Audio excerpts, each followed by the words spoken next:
আজকের ভিডিওটিতে আমরা দেখব ডিজিটাল মাল্টিমিটার কিভাবে ব্যবহার করতে হয়। এখানে দুটি ডিজিটাল মাল্টিমিটার আছে। একটি ডিজিটালের মধ্যে ম্যানুয়াল আর একটি হচ্ছে অটো। সানোয়ার যে মিটারটা আছে এখন যেটা দেখাচ্ছি, এটার সিলেক্টর অপশনগুলো কম অটো হওয়ার কারণে। আর যেটা আছে ভিক্টরের, সেটিতে বিভিন্ন ধরনের রেঞ্জ আছে, সিলেক্টর সুইচ ভিন্ন ভিন্ন। সুবিধা হচ্ছে বাম পাশে যেটা আছে এটা ইউজ করা বেশি সুবিধা। এটা সরাসরি ভোল্ট রেঞ্জে দিলে ডিসি রেঞ্জে চলে যায় এবং ডিসি সিম্বল দেখাচ্ছে। সিলেক্টর বাটন চাপ দিলে এসি ভোল্টেজ মাপার জন্য এখন। তার পরবর্তী সিলেকশনে আছে, প্রথমে আছে রেজিস্ট্যান্স মোড। এখানে মেগা ওহমস লেখা আছে, এ থেকে বোঝা যায় এটা রেজিস্ট্যান্স মোডে ছিল। এখন সিলেক্টর বাটন প্রেস করার পর আবার ডায়োড রেঞ্জে চলে গেছে, ডায়োডের সিম্বল দেখাচ্ছে। এখন যে মোডটা আসলো এটা হচ্ছে কন্টিনিউটি মোড, এটা দিয়ে আমরা কন্টিনিউটি মাপি। তার পরবর্তী অপশনটি হচ্ছে ক্যাপাসিটর মাপার জন্য।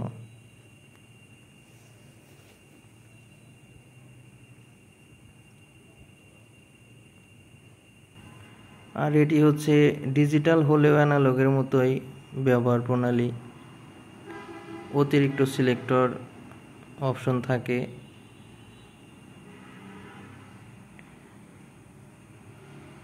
ভিন্ন ভিন্ন ভোল্টেজ রেঞ্জ সিলেক্ট করা যায় এটায়।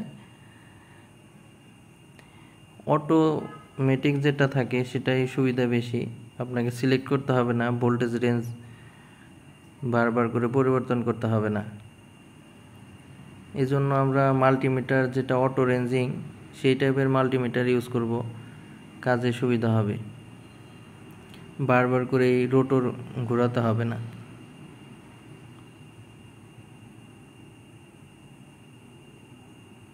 প্রত্যেকটা রেঞ্জের জন্য এই মিটারটায় আলাদা আলাদা সিলেক্টর। এটা বেশি বিরক্তিকর, এজন্য আমরা এই টাইপের মিটারগুলো ব্যবহার করব।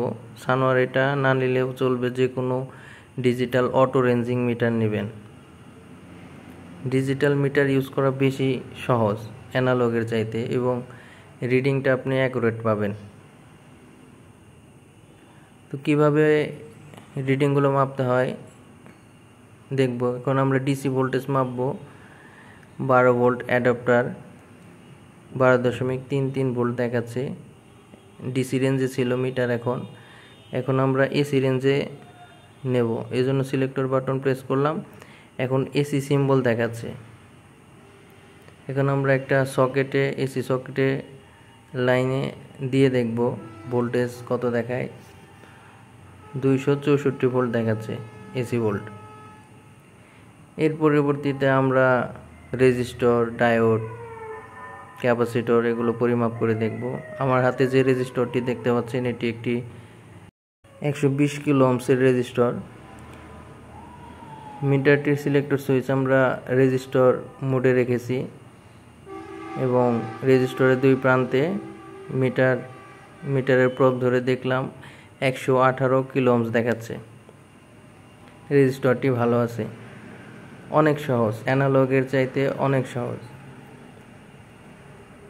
এর পরবর্তীতে একটা ডায়োড আমরা পরিমাপ করে দেখব। এখন ডায়োড রেঞ্জে আছে, ডায়োডের সিম্বল দেখাচ্ছে মিটারে।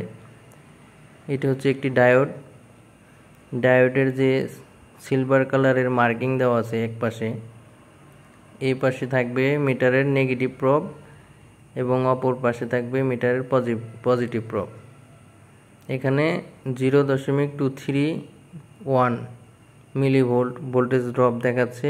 ডায়োডটি ভালো আছে, যদি রিভার্সের দিকে কোনো রিডিং না থাকে তাহলে দেখা যাচ্ছে ডায়োডটি ভালো আছে। এভাবে ডায়োড মাপতে হয় ডিজিটাল মিটার দিয়ে। এরপরের অপশনটি হচ্ছে কন্টিনিউটি বা বাজার মোড, যে মোডে এক প্রান্ত থেকে অপর প্রান্তে কন্টিনিউটি আছে কিনা, কোনো ট্র্যাক মিস আছে কিনা, এই টাইপের যে চেকিংগুলো আমরা করি এই কন্টিনিউটি মোডেই করি আমরা। বিশেষ করে এসি কর্ড নষ্ট আছে কিনা চেক করার জন্য ব্যবহার করি। তার পরবর্তী অপশনটি হচ্ছে ক্যাপাসিটর চেক করার জন্য। আমার হাতে এখন যে ক্যাপাসিটরটি আছে এটি হচ্ছে 100 মাইক্রোফ্যারাড 450 ভোল্ট ক্যাপাসিটর। এখন আমরা এই ক্যাপাসিটরটি পরিমাপ করে দেখব ভ্যালু কত দেখায়। ক্যাপাসিটর পরিমাপের ক্ষেত্রে অবশ্যই ক্যাপাসিটরটি আগে ডিসচার্জ করে নেবেন, তা না হলে সঠিক রিডিং দেখাবে না। আর এই মিটারটিতে ক্যাপাসিটর পরিমাপের ক্ষেত্রে অনেক স্লো, অনেক সময় নেয়। 100 মাইক্রোফ্যারাডের একটি ক্যাপাসিটর, সেটির পরিমাপ দেখাতে কত সময় নিচ্ছে দেখছেন। মিটারটি একটা খারাপ দিক এই সানোয়ার এই মিটারটায়, রেঞ্জ সিলেক্ট হচ্ছে খুবই স্লো গতিতে, দেখাচ্ছে 93.3 মাইক্রোফ্যারাড। ক্যাপাসিটরটিও ভালো আছে। তো এভাবে ক্যাপাসিটর পরিমাপ করতে হয়। ডিজিটাল মাল্টিমিটার ইউজ করা কতটা সহজ দেখতে পেলেন। তারপরে হার্জ আছে এবং মিলি অ্যাম্প আছে, এগুলো আমাদের কাজে তেমন একটা প্রয়োজন হয় না।